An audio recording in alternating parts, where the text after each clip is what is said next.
지금 이 장모 최은순 씨와의 소송은 계속 아직도 진행 중인가요? 어떻습니까? 예, 민사 소송 3억. 예, 예. 뭐 지난주에도 얘기 드린 대로요. 민사 소송은 지금 이제 당연히 진행 중에 있고요. 그다음에 두 개의 형사 사건은 지금 경찰서로 넘겨와서 네. 근데 왜 아직도 소환을 안 하죠? 그러게요. 저는 빨리 소환을 해서 네. 사건을 정리하고 싶거든요. 그리고 뭐 소환돼서 조사를 받아야 지금 뭐 어떻게 또 돌아가고 있는지도 알 수 네. 있으니까 네. 그런 차원에서도 아마 빨리 소환되기를 바라는 네. 고영식 기자의 그런 마음인데 아직까지 진행되는 게 없다 네. 하고. 그러니까 이게 이제 사실 소송을 걸거나 네.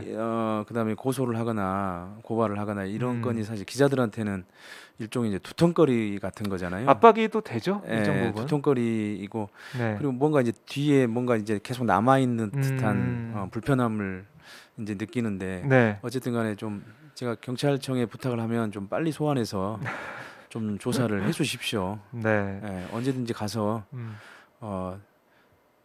진실되게 네. 예, 진술할 자세가 되어 있고 준비가 되어 있으니까 예, 빨리 좀 불러주세요. 네.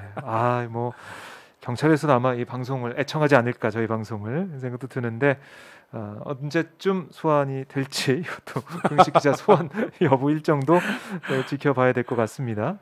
참 윤석열 후보 입장에서는 이른바 이제 본부장 비리, 특히 뭐 본인에 대한 거는 뭐 그렇다 쳐도 부인과 장모에 대한 비리 의혹 또 이렇게 관심이 많이 커진 상황이라서요. 이게 좀 대선 행보할 때 부담감이 많이 될 것 같아요.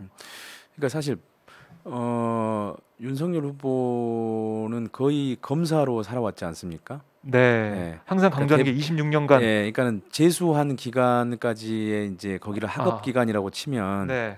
그 기간을 빼면 나머지의 삶은 다 검사로 그러니까 중간에 아주 짧은 변호사 생활이 있었지만 네. 거의 검사로 살았거든요. 그러니까 이제 검사한테 출신들을 검증하는 데는 사실 그 사람이 다루었던 사건들을 어떻게 처리했는지가 가장 중요한 검증 포인트가 되는 거고요. 그러겠네요. 근데 이제 사실 이제 뭐 그거는 사실 쉬운 일은 아니죠. 그거를 부적절하게 처리했다라고 하는 그 팩트를 확인하는 건 사실 쉬운 문제는 아닌데 어쨌든 간에 이제 가족들에 대한 윤석열 후보가 이제 검사로서 정정당당하게 살았다면 네. 별 문제가 없겠죠. 그 뭐 사건 처리나 이걸 부적절하게 하지 않았다면 네. 저희는 이제 여전히 거기에 대해서 의심을 가지고 있고 의혹을 가지고 있지만 네. 어쨌든 정당하게 처리했다면은 그 문제가 없을 테지만 지금 이제 본 부장에서 부와 장에 해당되는 네. 부인 김건희 씨하고 장모의 경우에는 사실 뭐 그 사법적 처리가 이미 돼 있고 네. 그다음에 소송이 진행돼 있고 재판이 진행 중에 있고 이렇잖아요. 그러니까 거기는 사실은 이제 훨씬 더 그 명확한 그 문제들인 거죠. 예, 그러니까 드러난 문제들이기 때문에 당연히 사실 윤석열 후보한테는 굉장히 큰 짐이 되는 거고, 예, 걸림돌이 사실 될 수밖에 없는 거죠. 뭐 본인은 뭐 깨끗하다라고 하지만 그러면은 뭐 부인과 장모가 그렇지 않다면 당연히 그 선거하는데 걸림돌이 되지 않겠어요? 네.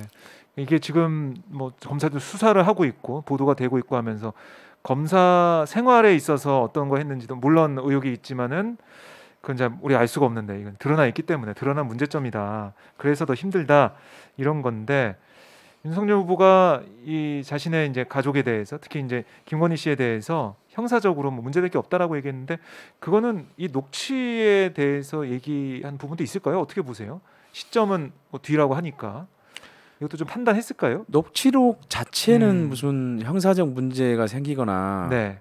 그러지는 않겠죠. 김건희 씨한테는. 근데 다만 그동안 윤석열 후보가 얘기해 왔고 김건희 씨가 뭐 뉴스버스, YTN 그다음에 저희 오마이뉴스 하고 한 이제 그 인터뷰 내용이나 이런 것들하고 혹시 그 상충되는 내용들이 있는지 사실 이것들이 이제 중요한 거죠. 그리고 또 윤석열 후보도 이제 부인과 관련된 또 장모와 관련된 그 의혹이나 논란에 대해서 뭐 설명하거나 해명하거나 반박을 했잖아요. 그렇죠. 그럼 이제 그 내용과 그다음 녹취록에 있는 내용을 이제 비교 검토를 해봐야 될 텐데 과연 그러면은 이게 서로 충돌하는 부분은 없는지 예. 이제 그런 것들은 상당히 살펴봐야 되고 만약 그게 이제 충돌하는 부분이 있거나 서로 다른 부분이 있다면 사실 또 문제가 되는 거죠. 그렇겠네요. 그러니까 지금 언론 취재에 응해서 얘기해 둔 게 있으니까 특히 김건희 씨 같은 경우도. 그렇죠. 근데 그 모 매체 모 기자랑 통화했던 내용 중에 육성으로 또 다시 그게 또 아니다라는 내용이 들어있게 된다면 엇갈리게 되는 거고 윤석열 후보가 제일 내세웠던 게 어떻게 공정과 정의, 상식, 뭐 당당함 이런 거였는데 그런 게 좀 무너지고 있어서 지지율 하락세가 이어지고 있다 이런 분석은 또 계속 네. 나오고 있거든요. 네. 그러니까 이제 지금 녹취록과 그 전에 윤석열 후보, 그다음에 네. 부인 김건희 씨, 그다음에 장모가 법정에 했던 진술, 음, 이제 이런 것들하고 그다음에 녹취록과의 비교 검토가 되면서 네. 거기서 이제 서로 다른 내용이 나온다면 어쨌든 간에 이거는 또 윤석열 후보가 공정과 정의를 내세우는 윤석열 후보가 어쨌든 또 해명을 하든 사과를 하든 뭐 어떤 설명을 해야 되지 않을까요? 네. 네. 그러니까 그런 점에서도 상당히 이제 곤욕스러운 거죠, 윤 후보도.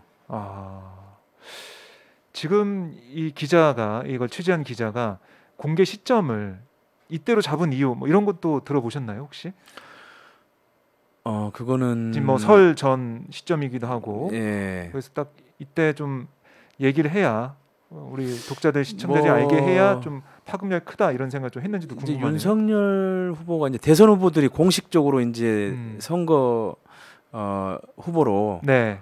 이제 등록하는 시기가 있을 겁니다. 예. 예, 아마도 그 시점하고도 연관이 있지 않을까 싶어요. 아, 그 시점에 후보가 이제 정식으로 일종의 이제 되는 시점에 예, 공식 등록을 하고 네. 그다음에 이제 공식 선거 운동을 하지 않습니까? 네. 예. 음. 그걸 앞두고 네.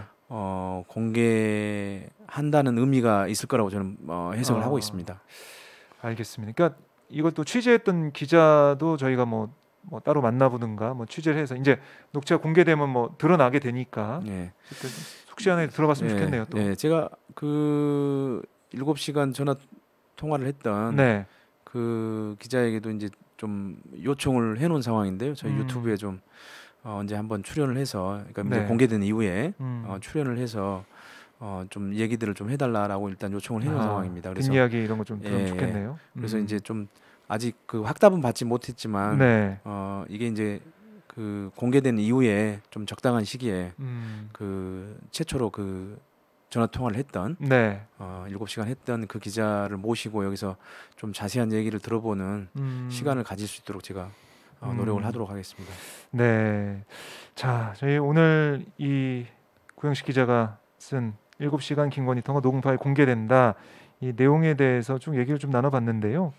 본인 의혹뿐 아니라 뭐 조국 수사에 대한 얘기라든가 문재인 정부에 대한 얘기 이런 것도 좀 들어있기 때문에 과연 김건희 씨의 생각도 윤석열 후보의 또 생각도 간접적으로 알 수가 있는 부분이 있잖아요. 네. 이런 것들 우리가 지금까지 알고 있던 것과 좀 다른 내용이 들어 있을까 그 부분이 또 궁금하기도 하고. 저는 이제 김건희 씨가 저희하고 세 차례 통화 중에 네. 문재인 정부 전에 있었던 박근혜 정부에서 이제 국정원 댓글 사건이 터졌지 않습니까? 예, 국정원 예. 댓글 공작 사건이 그때 주무검사 수사검사가 윤석열 후보였고요. 그때 이제 사실 각광을 윤 후보가 아유. 받았던 건데 국감장에서 그때는 네. 또 이제 굉장히 국정원으로부터 굉장히 그 윤 후보하고 가족들이 부인들이 굉장히 그 힘든 시기를 겪었다고 그래요. 예.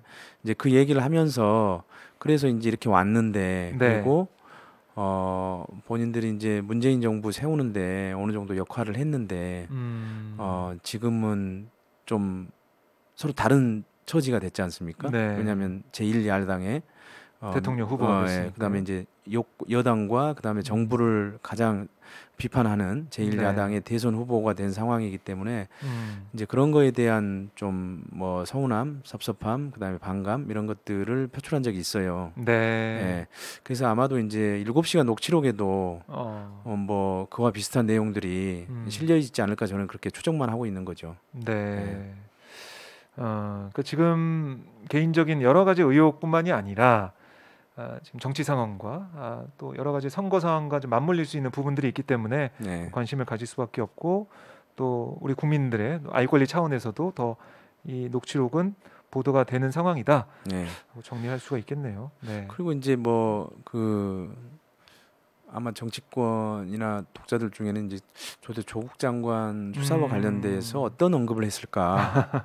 그것도 궁금하네요. 예, 네. 그러니까 저희 기사를 본 이제 독자들은 아마 그 음. 부분이 아마 가장 궁금하실 수 있을 것 같긴 해요. 예. 예.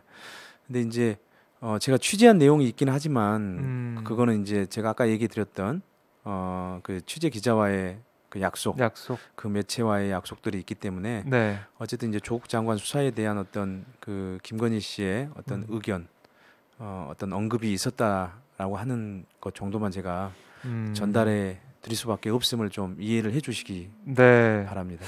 구 기자가 이렇게 또 얘기를 하는 거 봐서는 뭔가 우리 시청자분들이 관심 가지고 좀 놀랄 만한 얘기가 좀 있을 것 같다는 생각도 드는데요. 네. 자, 조만간 녹음 파일이 공개가 되면 또 저희가 뭐 편하게 얘기하면서 그 사안에 대해서 또 해석도 해가면서 풀어드릴 수가 있으니까요. 조금만 여러분들 기다려 주십시오. 네.